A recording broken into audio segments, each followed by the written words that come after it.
Bigger. It ain't always better. And here is why.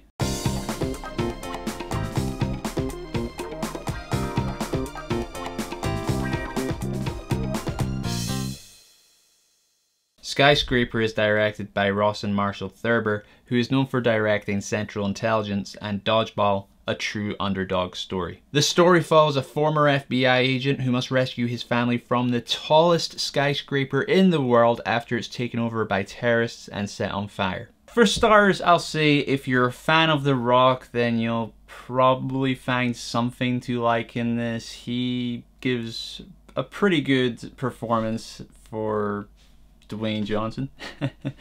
I know he's not the best actor in the world, but that's because he started off as a wrestler and kind of just ended up in acting. But that guy's charisma is just as good off screen as it is on screen, and I don't really need to say anything more about that. It's The Rock. You know who The Rock is. I'd say he was good for him. Neve Campbell, she was good for her. She's a very, very underrated actress. We need to see more of her. She's fantastic in Scream.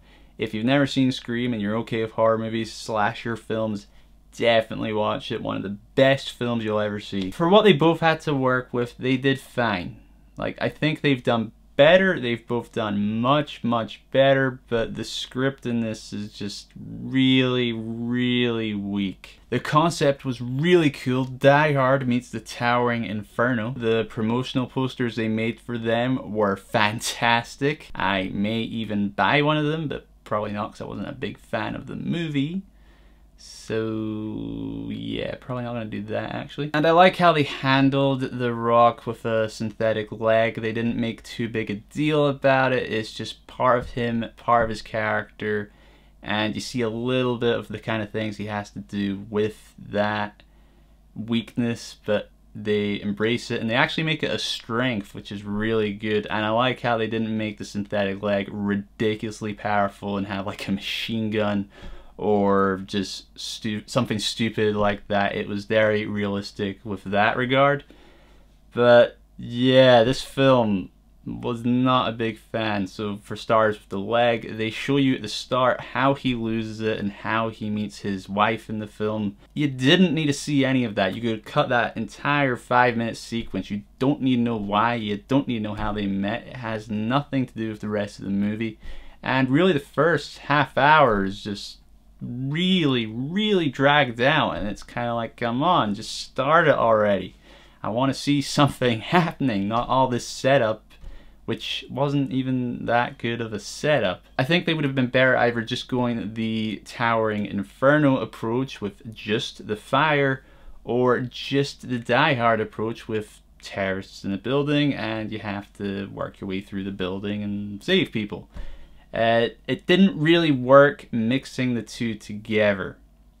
And also another big thing, which is why I said bigger is not always better, the whole fact that the tower is like the biggest tower in the world, it kind of makes you feel kind of like separated from all these different plot points going on. You have the police, the cops on the ground floor, and they feel really detached from the rest of the plot. They don't really seem to have anything to do with what's going on with stuff way up there. It's kind of like, why? What's the purpose? They're there, but they don't really serve a purpose, and they're idiots. Like, you've had your fair share of idiot cops in movies, but these ones take the cake. They are so stupid, and that was because of the bad writing. And then the whole mechanics of the way the building works and the architecture, it makes no sense. For starters, you have the entire building controlled by like one iPad device. It's like, okay. The way the terrorists go about starting the fire, it's pretty stupid and simplistic. The fact that the owner of the building is way up at the top and doesn't really seem to care for the longest time, really stupid. And the motivation of the villains was awful. It was basically like, the writers realized when they'd nearly finished writing the movie or they'd written the first draft. We don't have much of a motivation here. Let's just throw in this line here. Let's throw in a couple of really quick scenes of someone getting an object, and boom, there we go. Plus, going back to the whole architecture thing, there's this room at the top of the tower, which is kind of like a house of mirrors, but with television technology. The physics in that room, for starters, makes absolutely no sense. It seems to just be changing camera angles whenever it wants. It also makes it really confusing what's going on in that scene. And the entire reason why you would have a room like that, you wouldn't. It kind of felt like that room was just there just so we can have this really cool set piece during the movie, which, yeah. And Neve Campbell in the movie, I liked how they made her kind of like this badass, but it was just really badly done again, and kind of stupid, and yeah, just stupid. I went in with really high expectations for this movie. I was thinking it's going to be in my top 10 of the year, because I'm a massive Die-Hard fan. If this was even slightly close to that, I would have loved this movie, and it just wasn't. And I was really disappointed. I should have seen The Incredibles 2 instead. Oh well. Overall, I'd say if you're a fan of The Rock, you'll probably have a good time. Is it one of his best movies? No. Is it in his top half? I'd say no. If you're a fan of action movies, there is things to enjoy here, but it's really slowly paced and it does feel like you're watching a movie.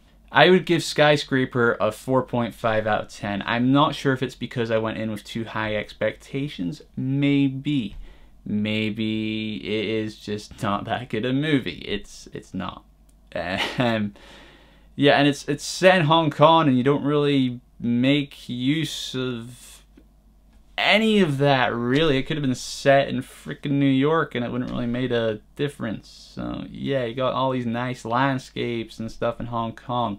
Make use of it if you're gonna set it there. There's also this really stupid betrayal towards the start of the movie, and another one like halfway, and possibly even a third one at some point. They were just so badly done. Seriously, the script here, not good. There was a good movie in here somewhere, but they messed up on the writing, I think. Like, the characters were not that great, and especially the owner of the building. He kind of has this huge backseat, and then suddenly he's in the forefront at one point and knows how to use a gun suddenly. It's like,